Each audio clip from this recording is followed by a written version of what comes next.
সে রমজান মাসের রোজা রেখে আমাকে খুশি করার জন্য আমি খুশি হইয়া আমার বান্দাকে আমার নিজ হাতে বদলা দান করব। আল্লাহ যে বদলা দান করবেন এটা 1000 5000 1 লক্ষ 2 লক্ষ 1 কোটির কোনো কথা না। আল্লাহ পাক রব্বুল আলামিনের বদলা হলো তাকে বিনা হিসাবে বিনা হিসাবে আমি আল্লাহ পাক রব্বুল আলামিন তাকে জান্নাত দান করব। কোনো হিসাব নিকাশ রাখবে না। এইজন্য আল্লাহ নবী বলেন মান সামা রমাদানা ঈমানান ওয়া ইহতিসাবান গুফিরা লাহু মা তাকাদ্দামা মিন যামবি। আল্লাহ নবী বলেন হে আমার উম্মতেরা তোমরা কি জানো সামনে যে রমজান মাসটা আসছে এই রমজান মাসের ফজিলত সম্পর্কে তোমাদের কি কোনো ধারণা আছে? সাহাবাগণদেরকে বলেন যে রমজান মাস এমন একটা মাস যেমন সামা রমাদানা ঈমানান ওয়া ইহতিসাবান, যে ব্যক্তি এই রমজান মাসের রোজাগুলো রাখবে ঈমানের সাথে এবং আল্লাহর কাছ থেকে সওয়াব পাওয়ার আশায়। তাহলে মানুষ রমজান মাসে রোজা রাখবে দুইটা উদ্দেশ্য নিয়ে। এক নম্বর উদ্দেশ্য হলো মান সামা রমাদানা ঈমান থাকা অবস্থায়। কারণ ঈমান থাকার বিষয়টা কেন বললেন? কোন ব্যক্তি যদি ঈমান না আনে, হিন্দুরা তাদের ঈমান নাই, সনাতন ধর্মাবলম্বী যারা তাদের ঈমান নাই, তারা মূর্তি পূজা করার কারণে তাদের ভিতরে ঈমান নাই, তারাও কিন্তু রোজা রাখে। কিন্তু তাদের রোজার একটা সিস্টেম আলাদা। তারা হয়তো দানা জিনিস খায়, ফল ফ্রুট খায়, তাদের রোজার সিস্টেম। কিন্তু এটা রাসূলুল্লাহ সাল্লাল্লাহু আলাইহি ওয়াসাল্লাম বলেছেন যে ব্যক্তি ঈমানের সাথে রোজা রাখবে, এক নম্বর শর্ত হলো তার ঈমান থাকতে হবে। দ্বিতীয় নম্বর শর্ত হলো ইহতিসাবা, আল্লাহর কাছ থেকে পাওয়ার আশা নিয়ে যদি কোনো ব্যক্তি রমজান মাসের রোজা করে রাখে, আল্লাহর নবী বলেন গুফিরা লাহু মা তাকাদ্দামা মিন যামবি, আল্লাহর নবী বলেন তার পিছনের সমস্ত গুনাহ আল্লাহ তাআলা মাফ করে দিবেন। তাহলে এখানে কি সওয়াব দান করবেন 1 লক্ষ 1 কোটি 2 কোটি 5 কোটির পুরো কথা? 5 কোটির কথা না। আল্লাহর কাছ থেকে আল্লাহ বলেন আমি তাকে বিনা হিসাবে জান্নাত দেব, তার গুনাহগুলো মাফ করে। ঠিক তদ্রুপভাবে আল্লাহর নবী বলেন পবিত্র রমজান মাসে সারা দিন রোজা রেখে যদি কোনো ব্যক্তি মান কামা ঈমানান ওয়া ইহতিসাবান গুফিরা লাহু মা তাকাদ্দামা মিন যামবি, আল্লাহর নবী বলেন যদি কোনো ব্যক্তি সারা দিন রোজা রাখার পর এশার নামাজের পরে যদি কোনো ব্যক্তি 20 রাকাত তারাবির নামাজ পড়ে, কিয়াম করে, তারাবির নামাজ আদায় করে সওয়াবের নিয়তে এবং আল্লাহকে খুশি করার জন্য ঈমানের সাথে কোনো ব্যক্তি যদি তারাবির নামাজগুলো আদায় করে, গুফিরা লাহু মা তাকাদ্দামা মিন যামবি, আল্লাহ তাআলা তার জিন্দেগীর সমস্ত গুনাহগুলো মাফ করে দিবেন। এটা হলো আল্লাহর নবীর ঘোষণা। এইজন্য আল্লাহ তাআলা বলেছেন যে রোজা মানুষ রাখে আমার জন্য, আর এটার বদলা আমি আল্লাহ নিজ হাতে দেব। আর আল্লাহর নবী বলেছেন নিজ হাতে দেওয়ার দ্বারা উদ্দেশ্য হলো আল্লাহ তাআলা তার জিন্দেগীর সমস্ত গুনাহ মাফ করে দিবেন। যার জিন্দেগীর সমস্ত গুনাহ মাফ হবে সে তো অটোমেটিক্যালি বিনা হিসাবে জান্নাতে চলে যাবে। তার তো আমলনামায় কোনো গুনাহই না। যার আমলনামায় গুনাহ থাকবে না সেই ব্যক্তি বিনা হিসাবে আল্লাহ তাআলা তাকে জান্নাত দেবেন। কারণ আল্লাহ পাক রব্বুল আলামিন যখন আদমকে সৃষ্টি করার পূর্বে ফেরেশতাদেরকে নিয়ে আল্লাহ তাআলা পরামর্শ করলেন।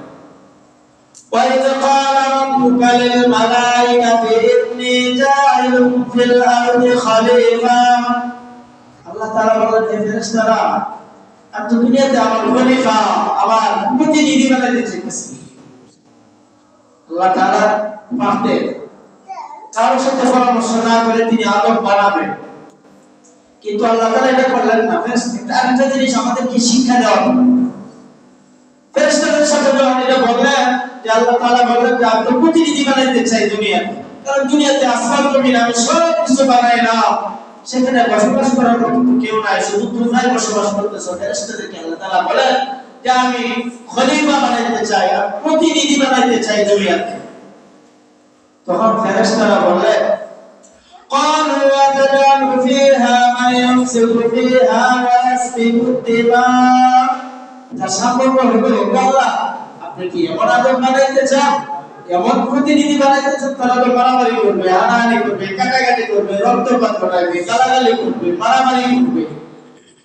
তখন আল্লাহ তাআলা বলেন যে আমি যা জানি তোমরা তা জানো না। ফেরেশতারা আবার বলল নাহনু নুকাদ্দিস, ও আল্লাহ আমরাই তো আপনার শুকরিয়া আদায় করি, আমরাই তো আপনার ইবাদত করি, আমরাই তো আপনার পবিত্রতা বর্ণনা করি, তাহলে আপনার আদম সন্তান অথবা আপনার প্রতিনিধি বানানোর প্রয়োজনটা কি?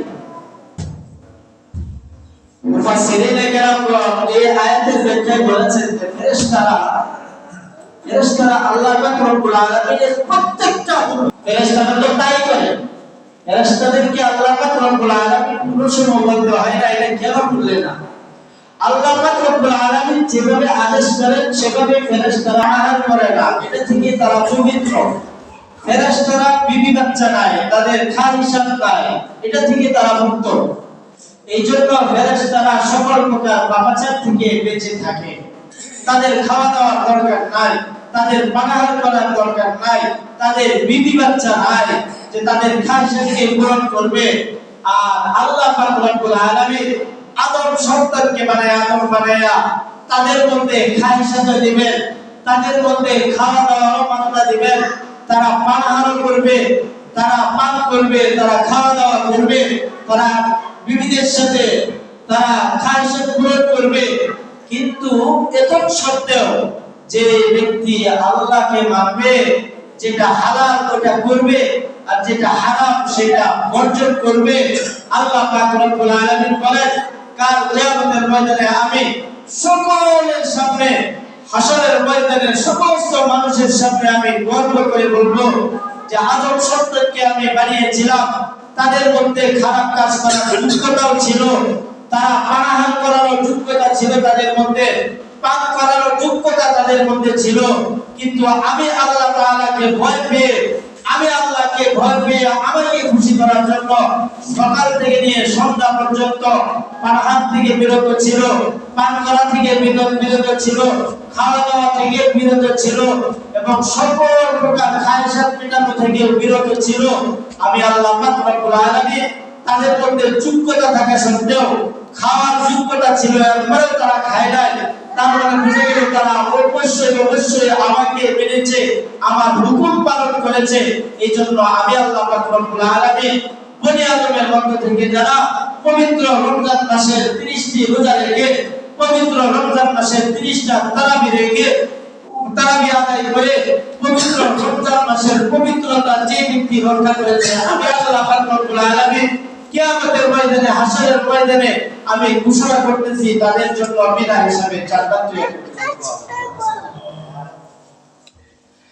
এই পবিত্র রমজান মাস রমজান আল্লাহ তাআলা অন্য এক আয়াতে বলেছেন শাহরুর রমাদানাল্লাযী উনজিলা ফীহিল কুরআন।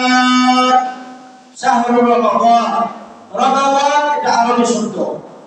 রমাদান শব্দের অর্থ এই মাসটাকে আরবি যে মাসটা আসছে এই মাসকে রমজান মাস কেন বলা হয়? কিতাবে আসছে এই মাসটাকে রমজান মাস রাখার কারণ দুইটা। সামনে যে রমজান মাসটা আসছে এটা আরবি হিসাবে রমজান মাস, রমাদান শব্দে এই মাসটা রাখার নাম হলো, কারণ হলো দুইটা। এক নম্বর কারণ হলো যখন রমজান মাসের রোজা ফরজ করা হয় তখন অনেক গরম ছিল। অন্যান্য মাসের তুলনায় যেই মাসে যখন আল্লাহ তাআলা এই পবিত্র রমজান মাসটা নাযিল করলেন, ফরজ করেছেন, তখন অনেক গরম ছিল। আর এমন গরম ছিল, উষ্ণতা ছিল যে কোনো জিনিস একদম পুড়ে ছারখার হয়ে যেত মুহূর্তের মধ্যে। অর্থাৎ এই গাছের পাতা ইত্যাদি এমন ভাবে শুকিয়ে যেত, সামান্য একটু আগুন ধরে দিলেন পুরো এলাকা ছারখার হয়ে গেল। এক নম্বর কারণ হলো এটা।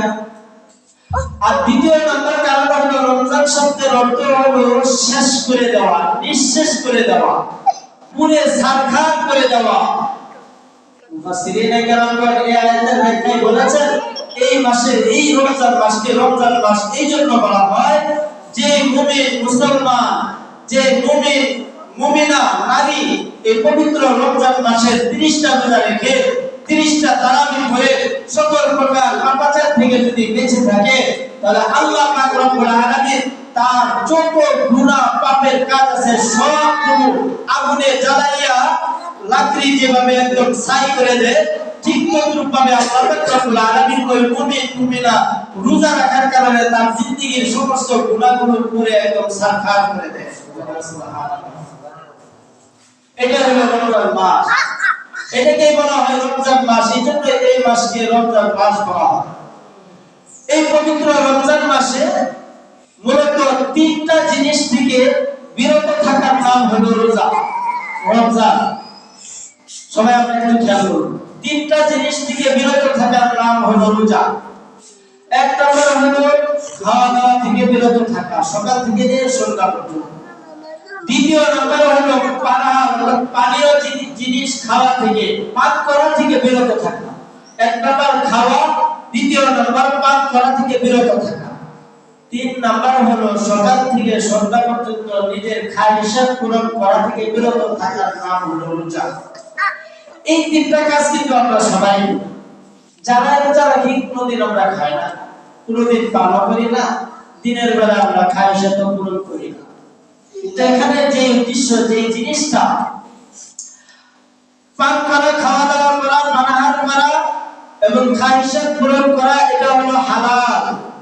রমজান মাসে রোজা রাখার কারণে হালালটাকে হারাম করেছেন আল্লাহ। কথা বুঝে পবিত্র রমজান মাসে রোজা রাখার কারণে যে 3টা জিনিস আমার আপনার জন্য হালাল, এই হালালটাকে আল্লাহ তাআলা করেছেন হারাম। আর যে জিনিসটা আসলে মূলত জিনিসটা কিন্তু হালাল, খাওয়া দাওয়া করা হালাল না, পান করা হালাল না, বিবির সাথে যদি কেউ হালাল ভাবে বৈধ তরিকায় করে এটা হালাল না, এটা হালাল। কিন্তু হালাল জিনিসটা পবিত্র রমজান মাসে আল্লাহ তাআলা হারাম করেছেন। কিন্তু এই পবিত্র মুফাসসিরিনে কেরামগণ বলেন পবিত্র রমজান মাসটা শুধু যে জিনিসটাকে আল্লাহ তাআলা চিরতরে হারাম করেছেন ওই জিনিসটা থেকে আমরা রমজান মাসে বিরত থাকি না। আর যে জিনিসটাকে হালাল করেছেন ওই জিনিসটা রমজান মাসে হারাম করেছেন আল্লাহ তাআলা, তা থেকে বিরত থাকি। আর যে জিনিসটা চিরতরে হারাম ওই জিনিস থেকে মানুষ বেঁচে থাকে না, এজন্য রোজাটা পরিপূর্ণ হয় না। এই জিনিসটা কি? মুফাসসিরিনে কেরামগণ বলেন মিথ্যা বলা এটা কিয়ামত পর্যন্ত চিরতরে হারাম। কিন্তু পবিত্র রমজান মাসে রোজা রেখে অনেকে মিথ্যা থেকে বেঁচে থাকে না। গীবত করা চিরতরে হারাম, কোন সময় হালাল হয় না এটা, কিন্তু রোজা রাখা সত্ত্বেও কোন ব্যক্তি আগে হারাম থেকে বিরত থাকে না। ঝগড়া করা হারাম, রোজা রেখে কোন ব্যক্তি ঝগড়া থেকে বিরত থেকে থাকে না। যে জিনিসটাকে আল্লাহ তাআলা চিরতরে হারাম করেছেন ওই জিনিসটা থেকে মানুষ বিরত থাকে না। আর যে জিনিসটা আল্লাহ তাআলা সাময়িকভাবে হারাম করেছেন ওইটা থেকে মানুষ বিরত থাকে। এইজন্য মুফাসসিরিনে কেরামগণ বলেন, বুখারী শরীফের এক হাদিসে আছে রাসূলুল্লাহ সাল্লাল্লাহু আলাইহি ওয়াসাল্লাম বলেন মান লাম ইয়াতরুক কাওলাল বাতিল ওয়াল আমালা বিহি। আল্লাহ রাসূল বলেন বুখারী শরীফের হাদিস, মান লাম ইয়াতরুক কাওলাল বাতিল ওয়াল আমালা বিহি ফালাইসা লিল্লাহি হাজাতুন ফি জামিহি ওয়া আসওয়াতিহি।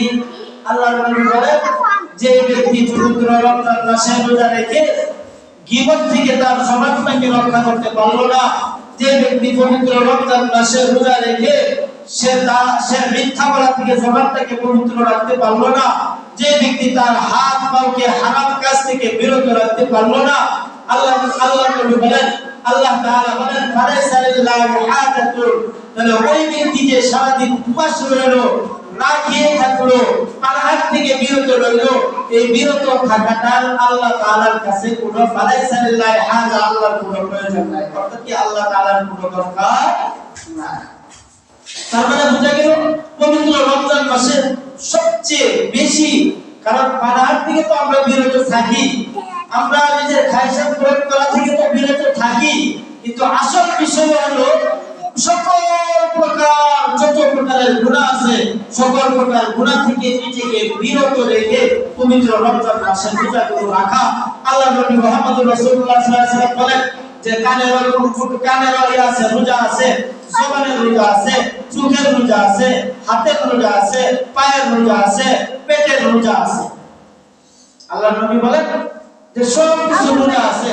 কোন মানুষ এক সময় সে তার পায়ের রোজাটাকে নষ্ট করে ফেলে, চোখের রোজাটা নষ্ট করে ফেলে, জবানের রোজাটাকে নষ্ট করে ফেলে, এমন ভাবে নষ্ট করতে করতে করতে করতে সমস্ত অঙ্গ প্রত্যঙ্গের রোজাগুলো নষ্ট করে ফেলে।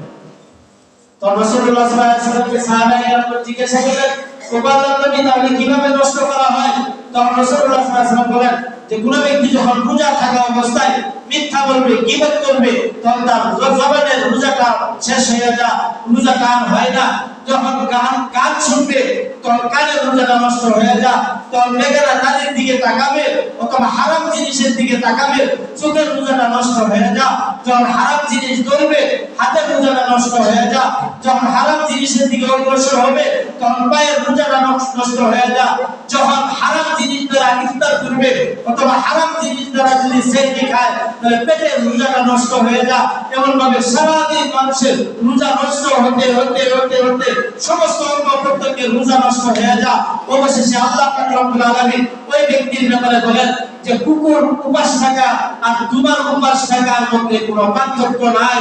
তুমি সারাদিন রোজা রেখে অপকর্ম করেছো, সারাদিন রোজা রেখে মিথ্যা ছাড়তে পারো নাই, গীবত ছাড়তে পারো নাই, মানুষকে অপমান দিতে ছাড়তে পারো নাই, হারাম জিনিস খাইতে ছাড়তে পারো নাই, তুমি হারাম থেকে বিরত থাকতে পারো নাই।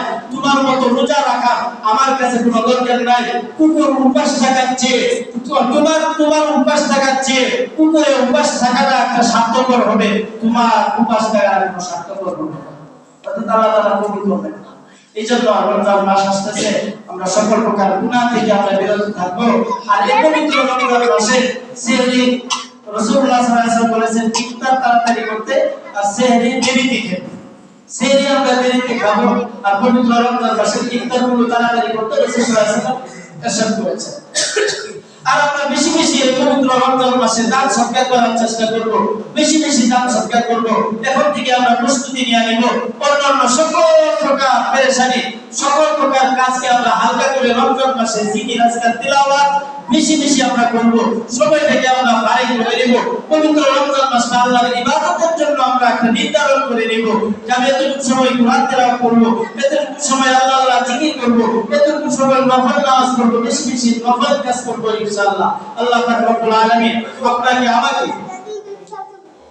প্রথম দুটো হবে